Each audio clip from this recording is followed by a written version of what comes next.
welcome to episode 9 of Get Your Buzz On. We have special guest Nevena Christi of Rocketbuster Handmade Custom Boots. She has an awesome, if you guys have not been to this location, her boots are fantastic, and we're going to go into detail of everything that her and her company does. It's amazing. But first, we want to open up a bottle of Lewis, what did we call it? It's Boulot. Let's see how this goes. Last time, Have you ever had one explode? last week. Oh, that sounded pretty good. I was like, last week we totally did. So, Nobody shook it and put it in the back of your car. oh my gosh. I was like, we were not expecting that at all. And it's a rosé. It's a blush. Yes. I love the color. It's all for... We have a leather that color. Oh, you do? Oh, so that's perfect. It's You're like, called I rose know. gold. I love rose gold. I think that's like the new color right now. She's a heavy pourer. I am. Because we get into it and we start talking about everything, so... It just disappears. Yes, exactly. Well, cheers. Oh, I guess we have to, okay. Start it off. There you go. Cheers. We're supposed to make the clink noise. I didn't really... That is pretty good. Let's try that again. Let's try it. A little bit louder. There you go. That is pretty good. Okay. So tell us about yourself. I deal with mostly realtors and lenders, so when my mom actually had met you last week, and she said, you have to meet her, she's so cool. Her office and the boots and everything, so I'm just wanting everyone to get as excited as I am. Okay, well, personally, I'm a wild card. I grew up in California, went to college in Europe, moved from there to New York, graduated Parsons School of Design in Fashion and Fine Art. Went to work for Tiffany's, then another evening wear designer, and then I spent 12 years as design director at Nicole Miller Fashion House. Oh, wow. And I hired my now husband to make boots for a runway show. Oh, So I was calling around. We had done this crazy group of clothing with Chinese fabrics and peacock feathers and dragons.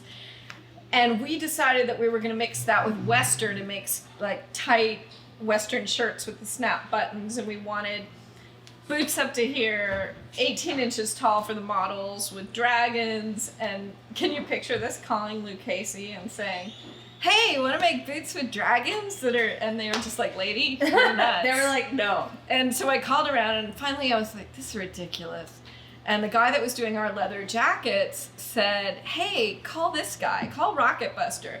And I did, and Marty answered the phone, and he said, that sounds great.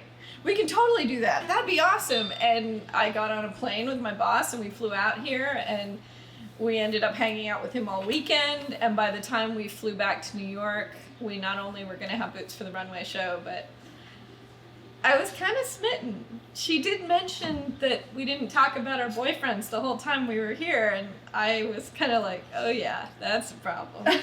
So,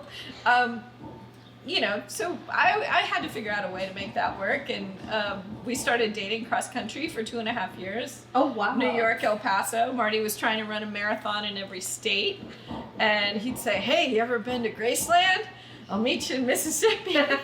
And we went to Tupelo, Mississippi. We went to Chicago. We went to San Francisco. All these different marathons on the See America plan, which was just great. God. Every other weekend. It got to the point where my boss asked me to leave my luggage in shipping. So, because the sales department was starting to complain that I was always gone. Oh my gosh.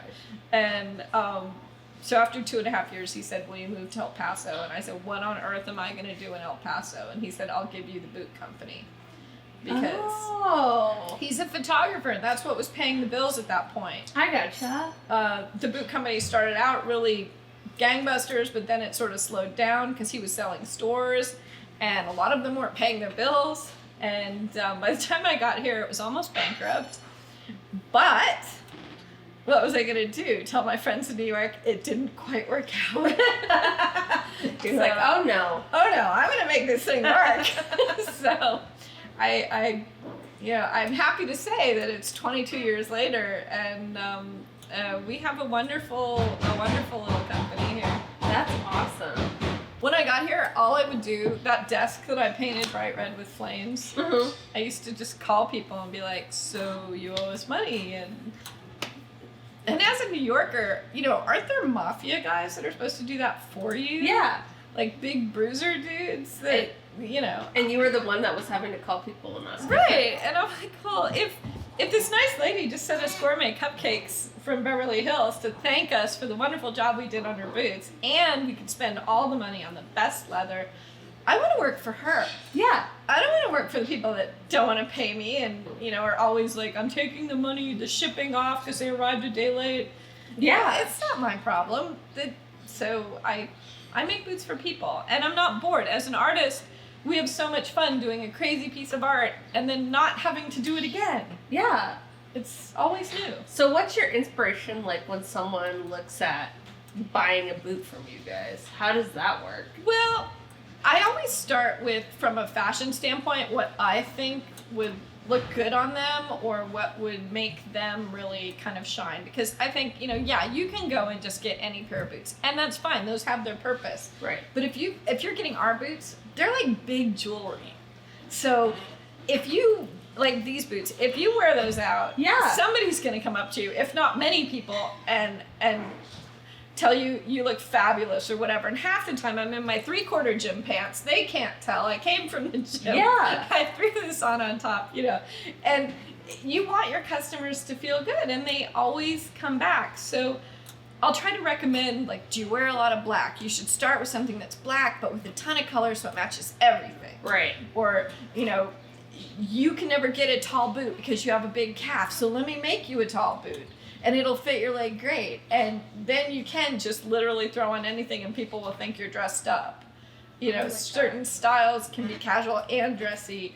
I don't even wear heels for black tie anymore. I have some really, really fancy boots. Well, you guys make them here, so why wouldn't you? Well, but it's so much more noticeable because I think there comes a point where you say, I'm not going to out black dress that 20-year-old with the awesome body and, no. So I might as well have a lot more interesting of an outfit than that person does and be more comfortable, but in a total rock star way. So, well, it's a good what do you call introduction too. Yeah. When people look at your boots, they're gonna ask, "Where'd you get them?" Or, those are so cool. Right, and I think it's when I was in New York, I used to make a lot of clothes and have certain stuff the girls in the back room make for me, and I had a lot of one-of-a-kind stuff that Nicole would give me from fashion shows. And I feel the same way. I can't go in a store and want to buy something if I see 10 of them. Yeah. I don't want to touch that. What if you go and there's somebody else in the same? Yeah, that's true. It's just not something I would want to do. So it's kind of, keeping that unique sense. And so how long did you work for Nicole Miller? 10 years. Oh my gosh. Yeah, she's still, we're still good friends. She was texting me last night. I just saw her in New York and we worked on a charity project together where I did boots and she did a dress, and it was a big gallery show, so that was still really fun. Oh my gosh, that is so cool. When I left, it was like divorcing my family. Oh I had to go into her office and say, all I did was shut the door and say, I want to talk to you for a minute. And she just started crying. And she's like, it's all my fault. I'm like, it is all your fault. It's all your fault. You introduced me to this guy, so what am I supposed to do? And now my son's 15, so it's all good. Oh my. Is he interested in the business as much as... He does, he started out making extra money scanning like patterns and orders and invoices and production orders. And I don't think the design sense, we're actually two artists that had a math brain scientific child. So you guys are like, what's going on here? Totally does not understand his two artsy parents. It's just not That's something hilarious. he gets. Yeah. Well, you never know. When you have kids, each one has their own personality. So Yeah. I totally understand that. I always tell my friends, because I was sort of petrified, that because I'm not tolerant, every baby's wonderful, but every baby isn't cute, and every kid isn't well behaved, and so, but you don't realize you're gonna have your kid who totally gets you, and that's where the whole DNA genetics thing comes in. And I was really shocked, and I always tell my friends that are scared, I'm like, yeah, it's really weird how that works, but you're gonna have your kid who totally gets you. Yeah, no, it's true. Or knows how to work you, but. Well, it's funny, like before I had kids too, I really was not a kid person myself. And then fast forward to now, it's, you know, it's funny that you just love them, and they just, now I don't know what my life would have been like without them. Well, but you still can think back on that kid you saw one day at the market going, oh my God, I really would have freaked if I, you know. Well, and I used to say too, like, like food, for example, I used to be like, my kid's never going to grow up like just eating chicken nuggets and not having a balanced meal. And now, you know, I'm eating my words because my son's the most pickiest eater in the world. So. And you let that happen? Yes. Oh my God. He's a horrible. We used to watch Super Nanny, and Super Nanny said, "Your kid eats what you eat," and if not, they don't eat. And I kind of just went with that. You were like, well, maybe I should try that. At one point, we had a chalkboard. Well, we still have a big chalkboard in the kitchen because Marty shoots a lot of cookbooks and stuff, and the chefs are always in there. But we would just write on the chalkboard, bedtime is this, you know, dinner is this. And we would be like, I can't do anything, honey. It's on the chalkboard. You've got to go to bed. He would totally fall for that. Oh my God. Well, you had a good kid then. Because it was written on the chalkboard. We wondered why the chalkboard had more like influence authority than we did, but it was written. It was on the board. So because it was a word, that's what happened. Yeah. Oh, that is so funny. And that's kind of a strange one, but it worked. Hey, you have whatever you have to do when it comes to parenting. There's no tricks of the trade that are too big or small. That's for sure.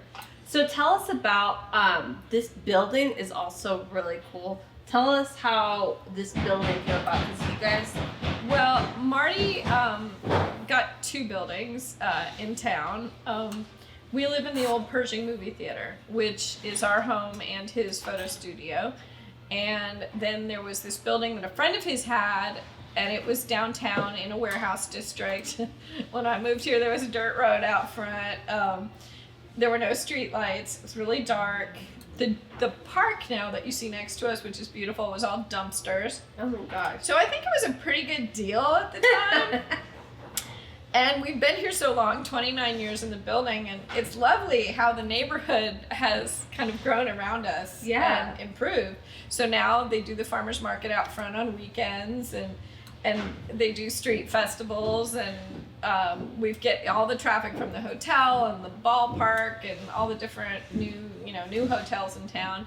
And so it's just been great. And people on Google, like, I'm always shocked that, you know, I put a bunch of pictures on Google and they'll send me these things saying that, like, your pictures are breaking records. I'm like, really? No wonder how those people are finding us on Google Maps. You're like, that works perfect. I'm glad I did that. And, you know, I'm always worried that the tree out front has grown so much you can't see our building. Yeah.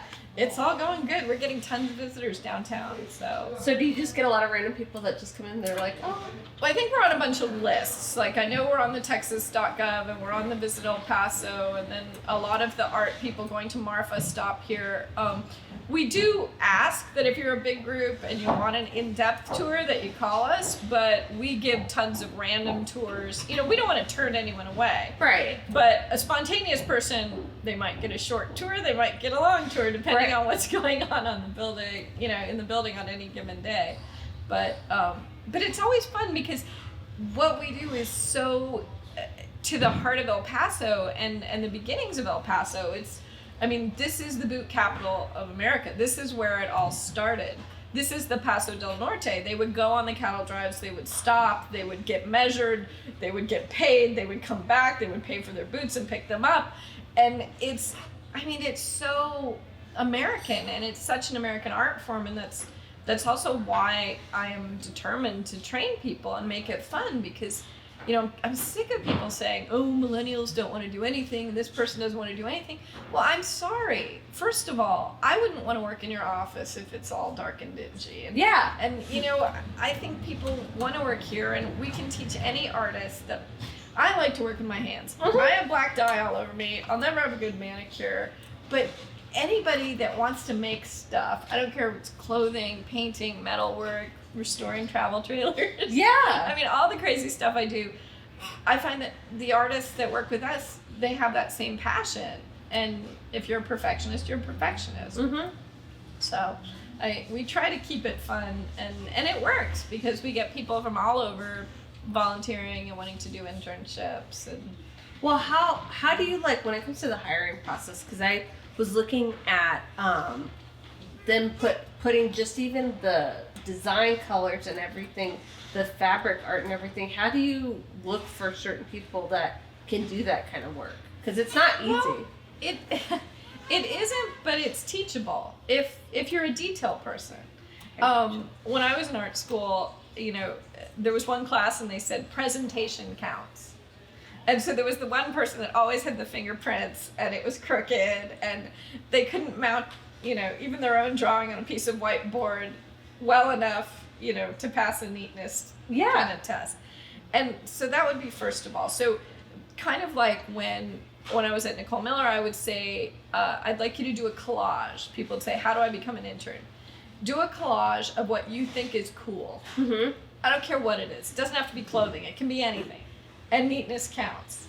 So I would get a good idea of who that person was. You'd be able to tell if they were, goth, punk, whatever, if they were kind of milquetoast boring by what they put on it, if they were really jazzed about life and music and everything. Yeah. You could tell. So we kind of use sort of the same thing. And if somebody's excited about one thing, Mm-hmm. It'll show through when you talk to them. You'll see, are they detail oriented? Are they willing to try stuff? What have you made? Do you like to cook? Can you follow a recipe? I mean, people, you'll get an idea, and I'm used to screening that. Yeah. So, I mean, we have, Elena was in architecture school. She also does graffiti.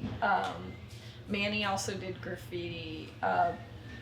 We have Bianca who does makeup and all that complicated stuff with the eyelashes and Yeah. she's totally detailed. She's on the finishing bench. Sochi was product design. Nate makes clothing and really fancy women's formal stuff, and he just started painting and he's detail oriented. You can't send somebody a dress or have them come, unless it's done well. Right. So it's all about that and personality. Will this person get along with everybody? Yeah. Do they fit in with the gang? We've got everything. We've got Udi. We've got his daughter who's doing lacing. We've got Pete, who is one of our first employees, so he's literally been here the entire life of the company. That is crazy. So it's old and it's young, but it's also kind of my way or the highway. That's the way it usually can. That's it the usually boss lady on my exactly. card. Yeah. But we changed a lot of stuff when I moved here. I want to draw patterns like I'm used to doing a textile pattern. Mm-hmm. Very accurately. They used to cut stuff out of cardboard, and the next time someone would cut it, it would get less accurate. And you were like, by the end, it was just a mess. I draw each pattern for each person very architecturally and, make sure that obviously. Is the everything control great. freak sign? No, flashing? that's how I am. I'm a type A person, so I totally get it. I would like to think I'm a well-humored control freak. Well, and this place is a cool place to work because everything's vintage, and it seems like you guys all have fun with the area. It's awesome. Well, if I don't want to hang out here and work late, then forget about it. And if I can't make popcorn, then that is a food group, by the way. Then it's not gonna why work. bother? I did see that too. Your boots that you had them in Fashion Week at one point. Mm-hmm. How was that experience, and when was that collab? I did London Fashion Week, I think, 2 years ago. Mm-hmm. And then I did New York Fashion Week with another designer. But we did also Yohji Yamamoto, we did Catherine Malandrino. Designers call, they want boots. we'll send them know. boots. And if they have time to have stuff made, like when I called Marty, we'll make them custom stuff. So House of Holland in London was really fun because I got to go, me and my 4 suitcases of boots got to go to London Fashion Week at Tate Modern and hang out. And it was like being back in New York because I'm sitting in the design room, the stylist is like, try this, try that, switch this, switch that. And I'm like, I'm so glad I don't do that anymore. You're like, it's a lot laid back now. Well, there was a lot of responsibility for a lot of years, and it's so much more chill because we don't have seasons. I can make whatever I want, whenever I want, and not have to have 5 zillion new ideas done by this day. Yeah. And we have a show in Vegas during National Finals Rodeo where we're there for 10 days, and we do a lot of stuff for that show, but nobody's whipping me about deadlines. So you're like, hey, that works out easier for So that you. way, if I think of new fun stuff all year round, I just add it to the mix, and by the time December rolls around, they haven't seen it before and it's new to them. So do you go back to New York that often or not? Well, I just did. Oh. I did last month a trip every weekend, and so New York for that charity event was one of them, and that was great, and seeing Nicole and everybody. And I'd been the month before.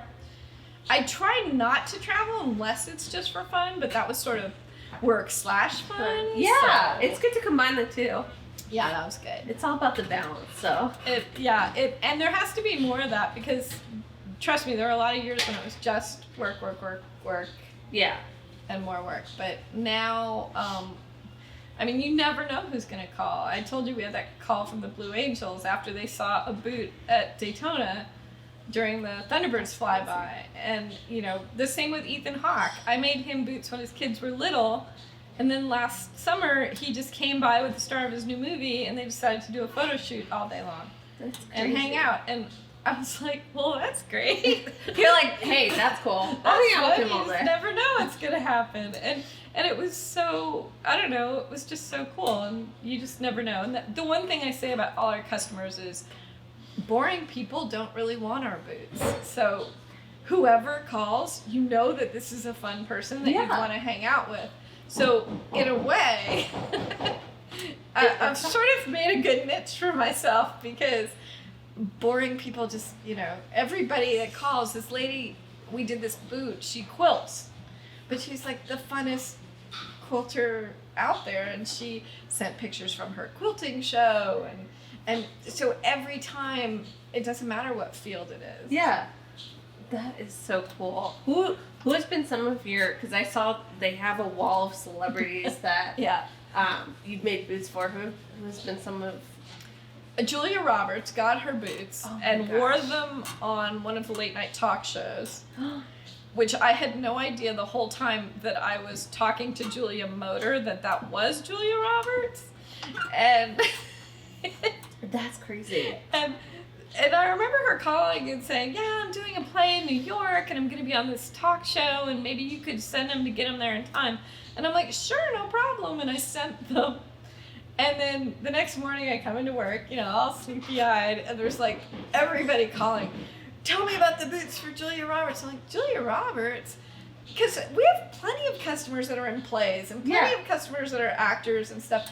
I didn't go there. I didn't know that. And it was just really, and she did a whole dance and she showed off her boots and that was awesome. But stuff like that just happens and you never know. It's always fun. And like Tommy Lee Jones, who I always kind of thought was a really grumpy guy, and I'm still convinced he is, but he called. He's doing this new movie, and we did the boots for the movie, and he was on the phone being so nice, like nicer than he's ever, like more cheerful than he's ever been. And could you do these? I need 2 pairs of boots, and I need them for this movie, and and so his new movie that's coming out, The Comeback, we did the boots for that, and that's so cool. And I think he's softening with age. You're like, oh, is this Tommy Lee? That's crazy. Yeah. So do they send their like celebrity friends and they're like, call? Well, there's a lot of that send your friends, and we never know who it is because we have a guy in New York who, he's a hedge fund guy, a great guy, also has a ranch in Texas. has very high dollar friends and stuff. And he sent me this guy, and I was like, oh, he wants to get boots for his whole family. So his name was Ray, and we're like, okay, well, let's call Joe's friend Ray and find out, who's who. Sometimes I like to know, is this person old or young, body type. I'm looking at these measurements. You want to make sure they're getting something that's going to, if it was his grandmother, I'd want to make them super soft. Yeah. Or whatever. So I'm like, I'm going to call this guy Ray and find out about his family. So I called him, like, hey, is Ray there? And the answer was, no, Ray's in Greece helping them with their financial troubles. Oh my gosh. And I was like, oh, let's just Google Ray. So it turns out Ray's the #1 economist in the world. Oh and he has a company called Bridgewater, and his name's Ray Dalio, and he's like the god of, economists. And I was like, no shit. Yeah, you're like, what's going on? That's amazing. And I mean, it's just, Yo-Yo Ma. Arnold Schwarzenegger told us I was doing 5 pairs of boots for him. He told us he wanted to come out and check on the boots, and how about Thursday?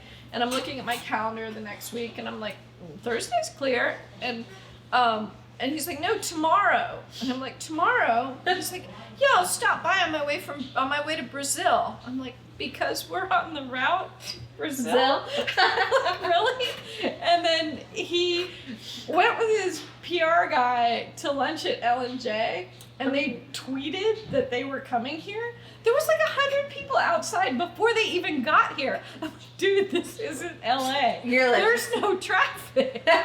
You can't tweet that you're gonna come to Rocketbuster. Because everyone's gonna come. It was hysterical. The firemen came to check on our extinguishers. I'm like, why are all these people here? Like, the people from down the street are here. It was crazy.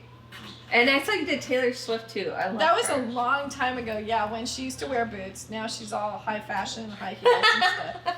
Back in the day with her dad and her family, and they were in our booth in Vegas, and then she did a bunch of boots for a couple of photo shoots, but, that was back in the day. And Miranda Lambert, she's a good one. She has a boot line now, so. Oh, she does? Yeah, so that was back in the day too. And St. John is a rap singer, and he got a pair of boots. He came by with his tour bus in Arizona, and so I want to do some more wild, sort of not, kind of country. Not people you would expect. Yeah, I'd like to do some more of that, because that was just really fun. And there's a lot of people wearing boots right now, so. It's kind of cool.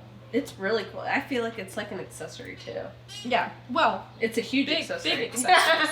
Very big accessories. Dee Dee, who used to work for me, we do boots for Daryl Hall and John Oates, the singers, and so John Oates called, and she's quoting all his songs. She thinks he's just some guy named John Oates. So she's like, no can do. He's like, can I talk to boss lady? And she's like, no can do. And she kept quoting his own And he was song. just like, what's going on here? He's like, and I'm like, Dee Dee, John thought you were just like so clever quoting all his songs to him. And she's like, that was like the real John Oates? Like, you're like, yes. Yeah, little guy, curly hair. You're like, that was him. That was him. That is so crazy. Yeah, we were cracking up. So what's your, like, when you're doing the boots, how long does it take to do them? Well, if we just worked on one pair, we could probably pull it off pretty well in about 3 weeks with proper dry times for everything. But we're working on, 100 pairs at once, or, 40 active pairs, and there's always something. Like, Rick carving a pair could take a month if it's really tricky. Right. And Manny cutting a pair, could take a week. So that's the not fun part of my job, is air traffic control. Yeah, well, because you don't know how difficult. You don't want Raoul to run out of stitching. So, and, also if you have a job that's really slow and tedious to stain, I have to look at everything in the building and be like, hey, anybody want to do a background on a weekend? Yeah. If we can knock out the background, we can move that along quicker. And it's always different. It's kind of crazy that way, but it works. And what's a wait list time? Wait list is 6 to 8 months, because Well, there's people that are what we call TBDs. Yeah. People like to get an invoice in without having decided what boot they want. Okay. Because they want to place in line. Which is valid, because I will put them, the second they decide, I'll put them in the line. Yeah, it's air traffic control. I might as well work at the airport. And there, you know, there's like that whole favors thing, and then there's people that will pay rush fees. We had a company today that wanted to pay a rush fee to have something done for an event. And I understand that. Like, if you or I wanted a dress to wear to a party, we'd be offering, you know, come on, you can do that. Just, it's easy. Just cut a little here. Come on, what do I need to do for you? Exactly. So it's the same. I mean, I always say our boots hate to miss a good party. Well, I mean, they are party boots. I love them. Yeah, so it's, can't miss a good party. I just did the paint splatter boots. That was my big last minute for Vegas. Had to have finished. I love them. So do you have, like, when people come up to you, do you tell them, like, hey, you can come in here, or? Well, I give them, like, you mean if I'm out wearing them? I have stickers and business cards, and I'll say everything's one of a kind. You could have your fab pair of boots and hand them a card. Well, I mean, it's just, like I said before, if you haven't been here, it is so cool. We saw you have Comic-Con. Yes, I made, with my interns, I figured, you know, when all my interns in New York, we used to have these really fun projects, or at least I thought they were fun. Sometimes people don't think, like, anything work-oriented is fun, but I had a couple of interns, and one of them Camila walked into my office one day, and she said, you look kind of upset, and I said, well, you know, my little Comic-Con vacation's coming up, and I was really wanting to make Star Wars boots. And she's like, we can do it. How much time do we have? And I'm like, we have like 2.5 weeks. She's like, well, what do I need to do? Let's do it. And I was like, just sometimes all you need is that one person with energy to sort of egg you on. And I'm like, okay, go on the internet. Pull a bunch of pictures, front and back. Give me the droids. I want, you know. Yeah. And then we're like, how are we going to make the wires in the stomach? And how are we going to do this? And we built the whole thing, and it was a blast. You know, I still have dreams of doing light up LED boots. Oh, that would be awesome. I met a guy that designed a robot at Comic-Con for this movie called Mother, and he was talking about all the different kind of LEDs that you can get, and his robot suit that he ended up wearing in the movie was so cool, and I'm like, I can do that. He's like, that works. And my husband's always looking at me when we watch space shows and stuff, and he's like, you want the spacesuit, don't you? I'm like, yes, I do. I don't know where I could wear it, but I so want a spacesuit. Yeah, why not? I've been watching The Expanse. I've picked out like 2 spacesuits. So. I haven't gotten into that show yet.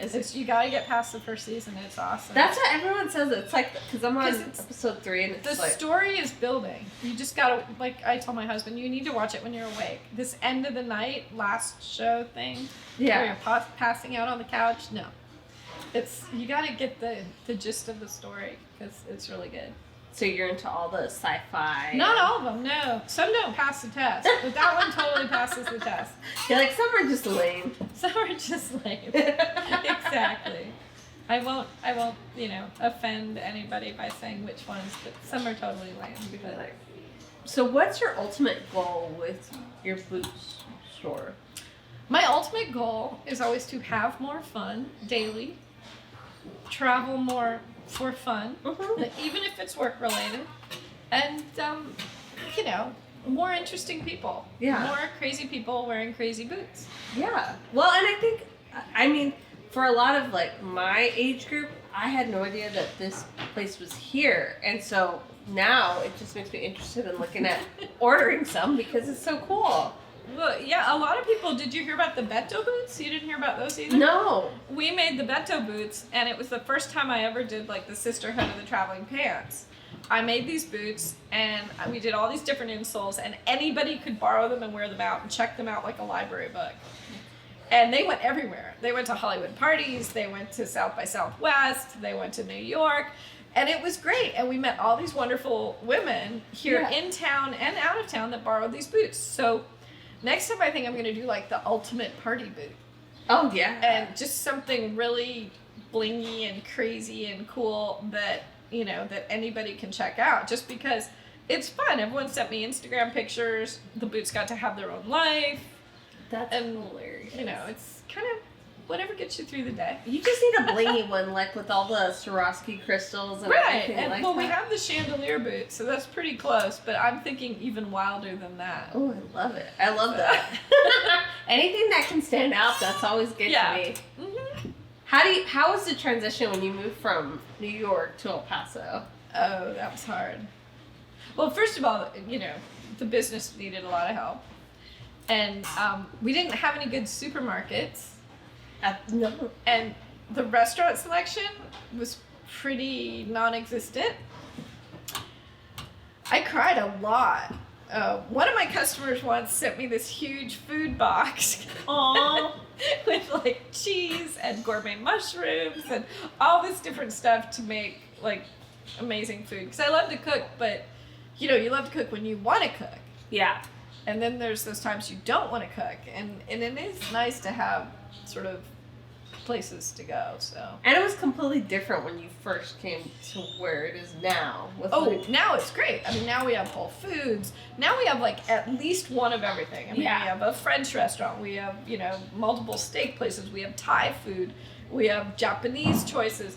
I mean, we didn't have any of that. And there was no vegan. And my husband is vegan.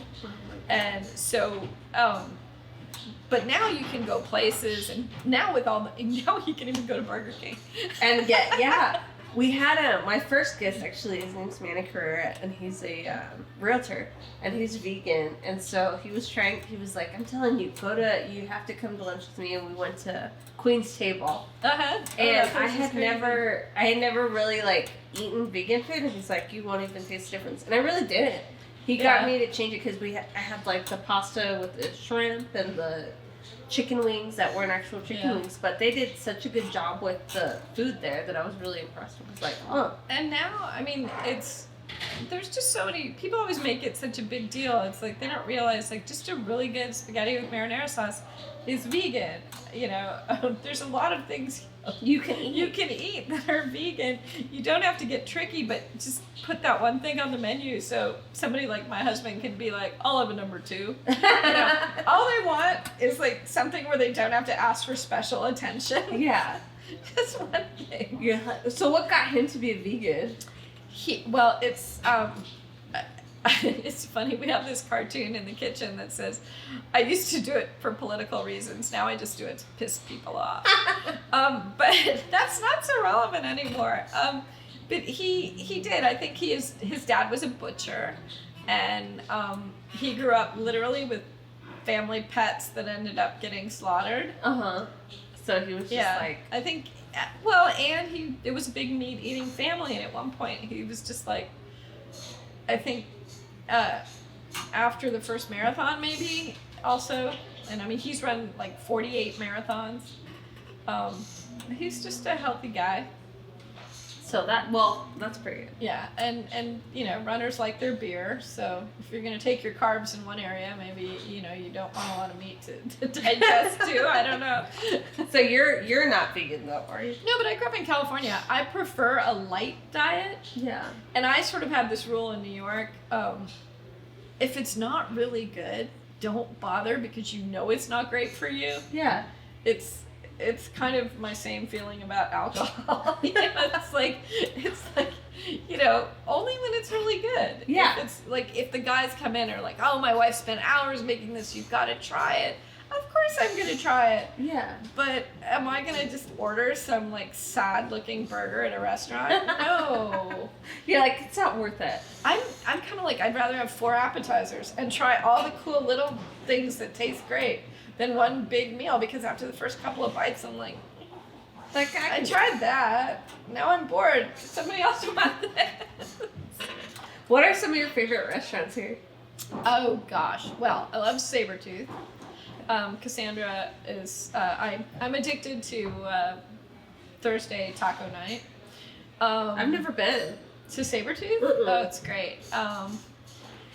I like pot of foo. There's my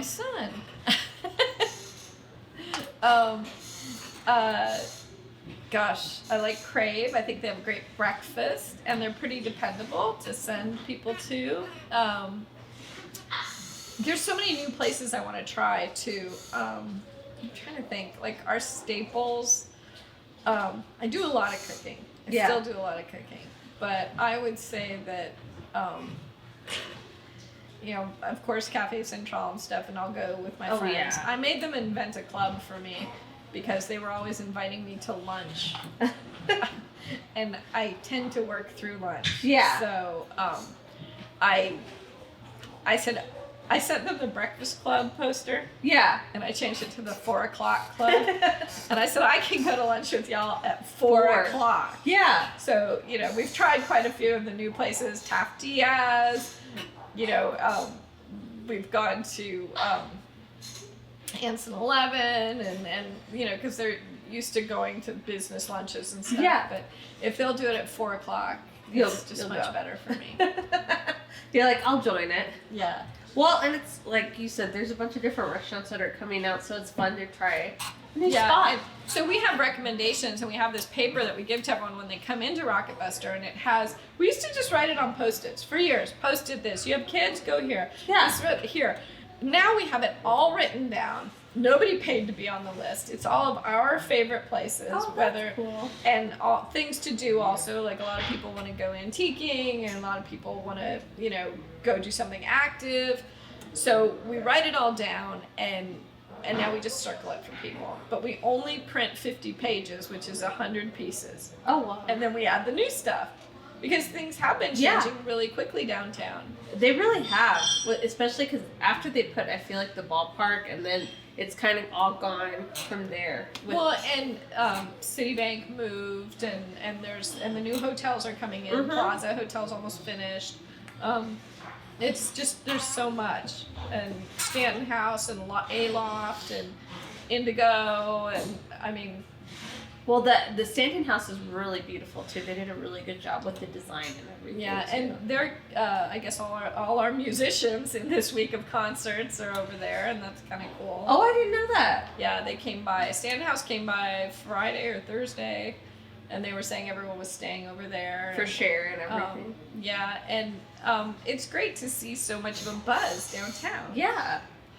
And the plaza is just going to be gorgeous. I've seen like tidbits, and I know they're going to do a hotel tour. I saw it on one of the city things. So if anyone wants to go check out all the new hotels, so what's that? I think it's with Convention and Visitors Bureau, but I would check it out because it's sort of they'll tour you the rooms and the hotels, and so you can see if you have friends that come to stay or business people that come to stay, so you'll know which hotel you want to recommend. Yeah, that's because I actually stayed at Indigo a couple weeks ago, and I really like in town. Yeah. Well, it was like my birthday. From your children. Well, no, it was my birthday, and then we were trying to be responsible and not driving, and then I didn't want to show home like sauce, so it was like, let's just try, staying at the Indigo, and it was nice and then the Mamacitas was great, so it was a nice that's vacation. Cool. That's cool. Yeah, I haven't done that. Seems like that would be fun. Just to give up the responsibility at least for a day, just have fun. Yeah, I can appreciate that. Just still, because my daughter, she's 8 months, and then I have a 3-year-old son, so it's it doesn't stop. I always look at people come in, this one lady, 4 kids, I'm like, I am not worthy. I know your kids are older now, but I can't even imagine what it was like back in the day. After 2, I was like, okay, I'm good. I had a career, and I'm lucky I got in under the wire. You're like, oh my gosh. So how did you balance career, family life, being a mom, running a business? I'm that girl. I found out I was 5 months pregnant.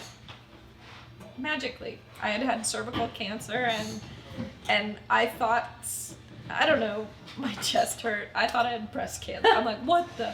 I'm not waiting 6 months to get tested again. And I went in, and the whole office came in smiling, and they're like, you're not sick. You're pregnant. And I was like, what? And I had to go get a sonogram, and they told me I was 5 months pregnant. Oh my God. I literally thought it was pie from 4th of July. My shorts were a little tight. I knew that my husband and I, driving back from California, had pretty much eaten a whole pie. I thought it was pie. Oh my gosh. And I had the world's quickest pregnancy, and I worked a trade show. I had a C-section and worked a trade show in Vegas selling boots 8 days later. Oh We had signed up for Vegas for the first time, a 10-day show. It was a ton of money, and it was all part of my transitioning, to being 100% custom. I couldn't not work it.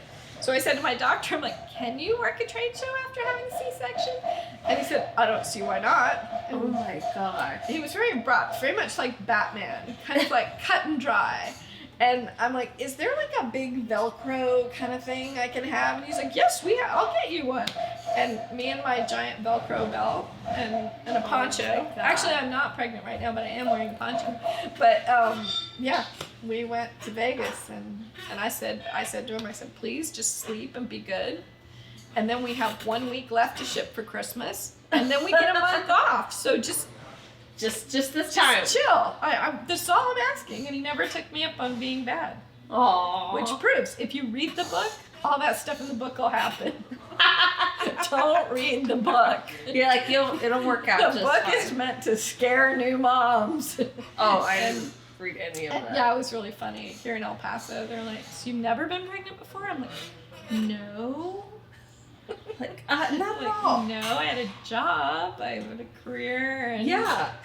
I'm happy to be pregnant now, but So how did it, when your son started getting older, how did you balance with being at the office, designing booths? I have all these great pictures. I had that bumbo thing, and I would just sit him on my desk.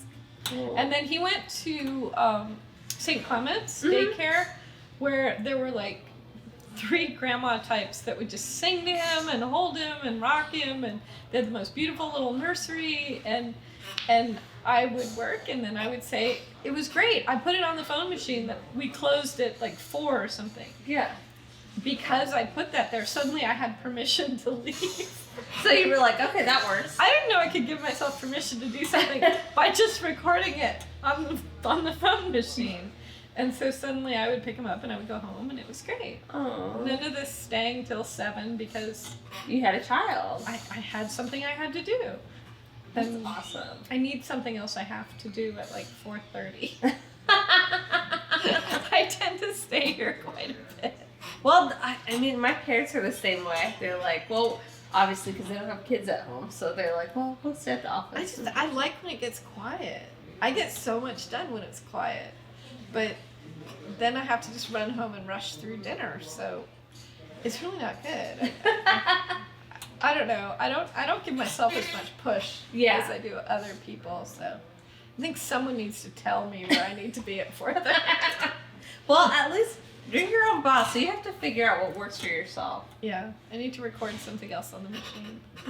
The boss will not be here starting at 4:30. So I can actually get my life together a little Yeah, bit. exactly.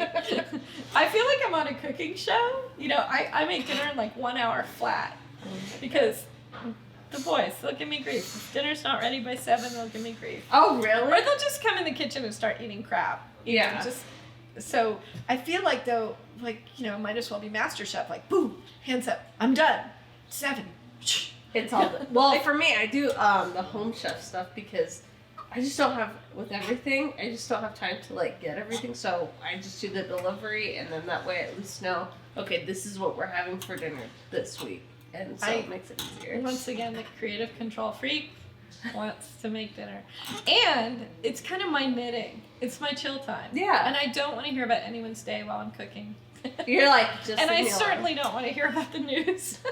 Because like that movie, Water for Chocolate or whatever, Yeah. everything will taste like crap if you're not in a good mood or if anything. I'm not in a good mood. That is awesome. And sometimes I want to go home and I want the challenge of, okay, nobody went shopping. What on earth can I create Can I out of do what now? we have here right now? And that's always really fun. I've made some great recipes out of what happened to be in the fridge that didn't really seem like it matched. Oh my gosh. So what are your hobbies? Is it cooking? Is that your biggest one? Restoring trailers, building stuff. We got a property in Cloudcroft, and then a tree went through my bedroom. Oh my gosh. So I learned some new skills, doing some work on that. I just like to make stuff, So I'm the first person if someone's like, hey, let's do a parade float. You know, I don't know. I like to make things, so. That is so cool. It's, yeah, and the trailers, I'm working on a 1930s homemade trailer right now that looks like an atomic bomb. It's just this giant silver, it's little. It's, what we thought was when we went to get it, this man, we're driving it home and my husband said, what do you think it is? And I said, well, we're looking at all these grain silos as we're driving. Yeah. And each silo had like a silver kind of top on it. And I said, I think silo guy in 1930s, 40s decided to make his own Airstream. Yeah. And he built everything in it out of metal. Like the kitchen. I mean, it's so cool. And it's dinky. And I'm just dying to finish it. But it kind of stopped all winter because of the weather. And yeah, now you're like, okay, I can, now it's gotten a little bit warmer, yeah. so you're like, I can So go now outside. I'm on it. I really want to finish it because I've told all my friends in California about it. And I just need to finish it. Very excited for it. But yeah, and we've learned that sometimes you hire a guy, so I will not be doing the electrical. Yeah. You're like, no. No. And but I'm gonna try to do most everything else. And I'm That gonna is do awesome. leather walls in it, like the leather we use on the soles of the boots. That is so cool. Yeah. There will be pictures on our Instagram. Gosh. You're just probably one of the most interesting people I've talked to, because you have like all these different lives that have happened. And Well, hobbies. yeah, we get around. You're like, just a little bit. We get around. But you know what's fun is when they collide. So like the Star Wars boots. So I make the Star Wars boots. I wear them to Comic-Con. I don't know, have you ever seen that show Face Off? Yeah. Okay, so I turn around at Comic-Con and there's V. Neil, the judge, Yeah. who won the Academy Award for all those different movies. From what's it called? Edward Scissorhands Yeah. to Mrs. Doubtfire to Beetlejuice, you know, and Pirates of the Caribbean. All. And I turn around, I'm like, V. Neil. And she's like, Karen, look at those boots. I'm like, next thing you know, she just got her first trailer and she's gonna be an Ocean Mason. Oh my gosh, that is so now, like somebody that I saw on TV that I love sci-fi, but she loves boots, and so she's been coming to Indian Market to hang out with us, and now she has boots, but now she also has a trailer. So, and now all the trailer people are meeting the boot people. So it like works So hand in hand. it's when worlds collide. It's awesome. That is awesome. So if someone's like wanting to get a pair of boots, say locally, what would you recommend? I would say you call. You make an appointment. You can see everything.